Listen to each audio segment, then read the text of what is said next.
मेरी मौसी का नाम स्नेहा है। उनकी उम्र 32 साल है। वह एक प्राइवेट स्कूल में टीचर है और उनकी एक छोटी बेटी है जो दूसरी कक्षा में पढ़ती है। कुछ महीने पहले मौसी का उनके पति से तलाक हो गया था। उसके बाद मौसी अपने पति को छोड़कर मेरे शहर में आ गई और इधर उन्होंने किराए का छोटा सा घर ले लिया। यहाँ आने के बाद उनकी नौकरी एक प्राइवेट स्कूल में लग गई। तब से ही उनके यहाँ मेरा आना जाना लगा हुआ था। उन्हें किसी भी मदद की जरूरत पड़ती थी तो मुझे ही फोन लगा दिया करती थी।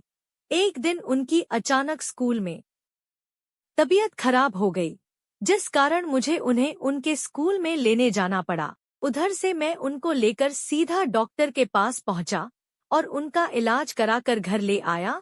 डॉक्टर ने उन्हें बेड रेस्ट का बोला और 2 दिन तक मुझे वहीं पर रहना पड़ा।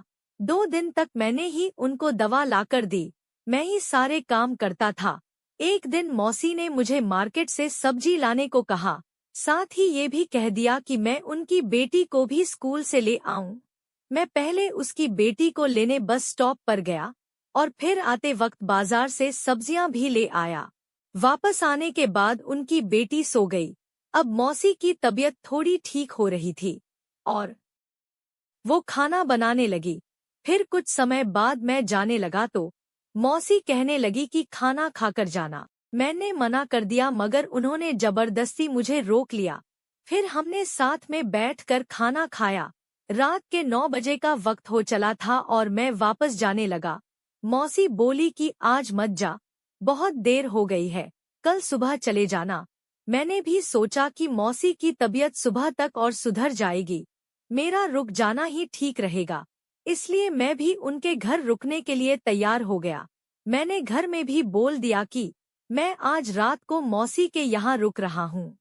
वहाँ से माँ भी कहने लगी कि जब तक मौसी की तबीयत ठीक नहीं हो जाती है तब तक मैं उनकी वहीं पर देखभाल करूं।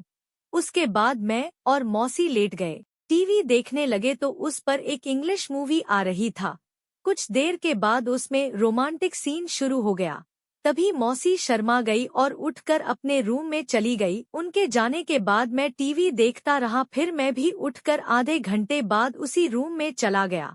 घर छोटा होने के कारण हम सब एक ही रूम में सोते थे। कमरे की लाइट जली हुई थी और मुझे उसके कारण नींद नहीं आ रही थी। मैं मौसी के सोने का इंतजार करने लगा। वो दूसरी ओर मुंह करके सो रही थी।